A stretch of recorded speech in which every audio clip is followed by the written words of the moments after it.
Donc, je vais vous présenter une étude de 2023-2024 sur la socialisation des porcelets en maternité. Donc, sur les avantages, la méthode, les avantages et les inconvénients, grâce à des enquêtes dans la filière, en élevage et des essais à la station expérimentale de Trécole. Donc, pour recontextualiser un petit peu, nous, notre définition de la socialisation des porcelets en maternité, c'est le fait de permettre à des porcelets issus de portées différentes d'être en contact tout en restant avec leur mère. Les avantages attendus par cette pratique sont surtout autour du bien-être des porcelets en maternité et en début de post-sevrage. Cette pratique peut avoir un intérêt, notamment avec justement l'intérêt des éleveurs et des consommateurs concernant le bien-être des animaux. Ensuite, c'est quand même une pratique qui ne fait pas consensus dans la filière, notamment avec un passé dans les années 90 où le mélange des portées a été déconseillé à cause notamment de la maladie d'amaigrissement du porcelet et du circovirus porcin de type 2, même si le mélange des portées, ce n'est pas tout à fait de la socialisation. Aujourd'hui, la socialisation, elle peut quand même être facteur de risque face à des problèmes de diarrhée néonatale ou de méningite streptocoque. Donc, dans un premier temps, en 2023, on a fait deux types d'enquêtes. Une enquête téléphonique qui avait 28 questions, qui avait été assez rapide. Le but, c'était de connaître l'avis et les conseils des acteurs de la filière sur la socialisation. Donc, il y avait 23 acteurs de la filière enquêtés. La moitié étaient des vétérinaires et l'autre moitié des techniciens d'élevage, des chargés d'études en bien-être animal ou des directeurs de technique. Et la deuxième enquête, elle, avait lieu en élevage auprès d'éleveurs qui pratiquaient la socialisation et 6 qui avaient arrêté. Le but, là, c'était de faire l'état des lieux dans les élevages de cette pratique, connaître les objectifs de sa mise en place, de quelle manière elle est pratiquée, et d'identifier les avantages et inconvénients.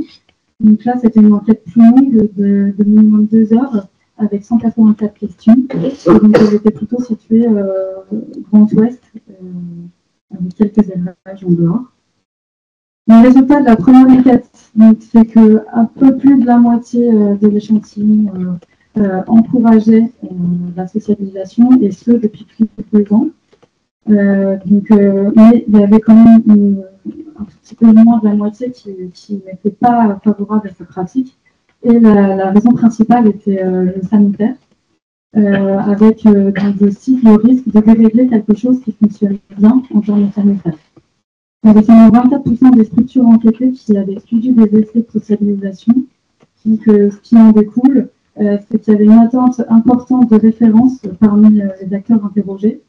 Donc, il y avait besoin aussi d'informations justement sur l'impact sanitaire, sur les liens de portée, l'ingestion d'aliments en post-sevrage et un mode d'emploi clair.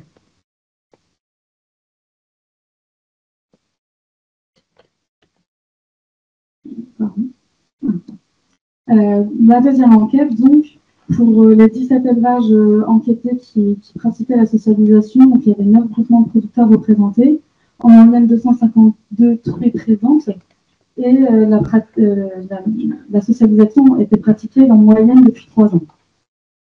Donc on a eu autant de pratiques que d'élevages enquêtés, donc ça a été difficile de pouvoir en sortir un mode d'emploi, mais c'était intéressant de voir la diversité des pratiques. Alors déjà, il y avait une différence entre les portées, le nombre de portées, le pourcentage de portées qui étaient socialisées dans les élevages. Ça pouvait aller de 100%, donc il y avait 7 élevages qui socialisaient 100% de leur portée en dehors de problèmes. Et après, on avait 4 élevages qui socialisaient 30% ou moins de leur portée. Ensuite, sur le nombre de portées sociabilisées ensemble, on avait aussi une grande diversité parce qu'on passait de 2 portées socialisées ensemble à parfois 20 portées. Même si on voit qu'il y avait ce qui regroupe le plus de témoignages, c'est les portées par 2, avec 5 élevages. Et l'âge de sociabilisation aussi variait beaucoup, de 1 à 20 jours d'âge, même si on voit bien que l'âge le plus concerné était entre 4 et 10 jours d'âge. Là, c'est un petit exemple de la variété des élevages et des pratiques qu'on a pu voir. Je ne vais pas pouvoir toutes les commenter, mais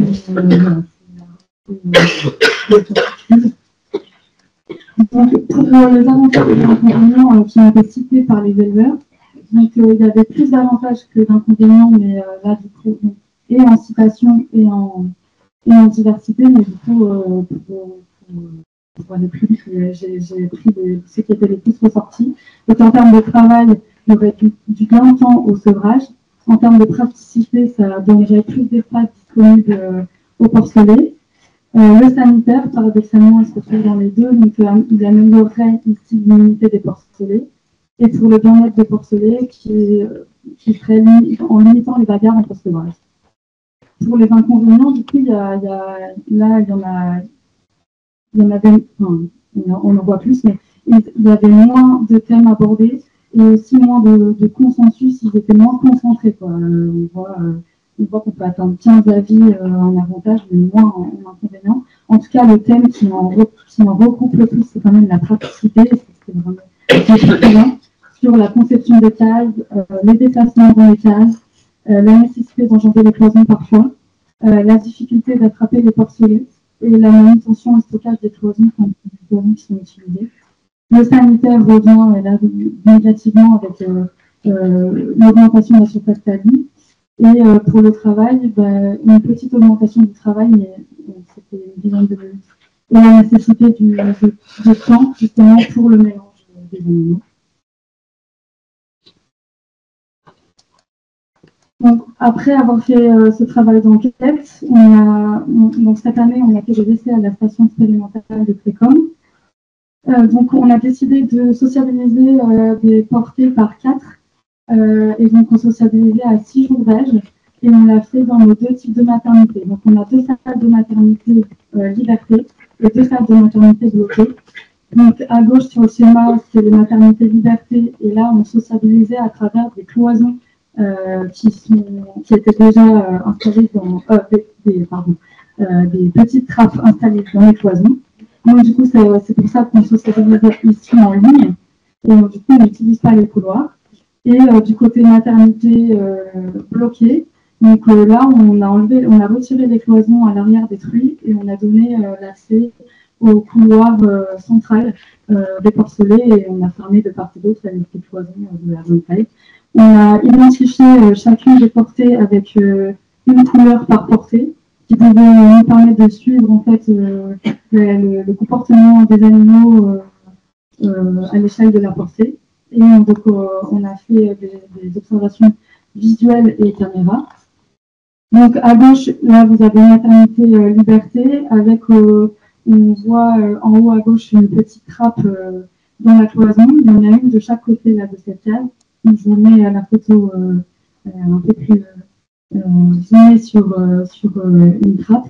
Et ensuite, à droite, vous avez le dispositif des maternités bloquées avec deux portées face à face. Donc, pour les paramètres qu'on a mesurés dans cette étude, il y en avait beaucoup. Donc, désolé, le schéma est peut-être un peu lourd.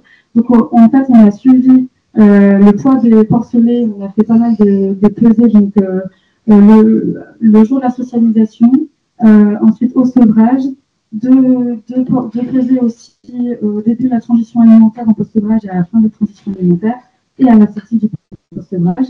Il y avait aussi une pesée à la MISA. Ensuite, on vérifiait les lésions sur les porcelets, donc en maternelle et en post-sevrage aussi régulièrement, et sur les tétines et les mamelles des truies. Ensuite, on a observé les comportements de couchage, d'allaitement, et puis de jeu et d'agression entre les animaux, autant aussi les relations avec les porcelets et avec les truies. Et donc, on a aussi observé le sanitaire du troupeau et le temps de travail de nos techniciens. Donc, je vais vite sur les résultats. Je vais vous montrer les performances. Donc, par rapport au rang, on a essayé d'avoir des groupes de truies équivalents. Donc, ça veut dire qu'on avait un rang moyen de 2,9. Le nombre de névifs par truie était de 17 pour les témoins et les sociabilisés. Le nombre de névifs la veille de la sociabilisation était équivalent, donc 13,6 et 13,5. Les pertes pendant la sociabilisation étaient équivalents aussi, 0,62 et 0,63. Et le nombre de sevrés par truie de 2,9. Il n'y avait pas non plus de différence physique entre les truies à l'entrée et à la sortie de maternité. Pour les performances des porcelets, donc le poids de sevrage était différent. Les témoins étaient plus lourds, ils étaient à 8,15 kg contre 7,80 kg. Le poids, du coup, à l'entrée, pardon, pour aller rapidement, le GMQ était un peu meilleur au début, elle a toujours été meilleure chez les témoins, sauf du coup au moment de début de la transition alimentaire.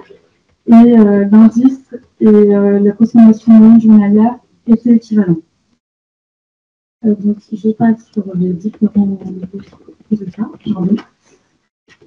Pour conclure, la sociabilisation, elle n'est pas forcément généralisable dans tous les élevages. Et il est nécessaire d'étudier le ratio bénéfice-risque avant de la mettre en place. Dans les deux enquêtes, on a observé les différences entre les avis et la pratique du terrain. Pas de protocole clair, pourtant attendu par 90% des acteurs, 60% des éleveurs. Les essais à la station expérimentale de Précom ont montré que les performances n'étaient pas améliorées. Il y avait par contre beaucoup moins d'agressivité en post-sevrage. Et l'étude nous a aussi permis de décrire les comportements des animaux, des fruits et des porcelets au moment de la sociabilisation. Je vous remercie pour votre écoute et j'attends votre suite.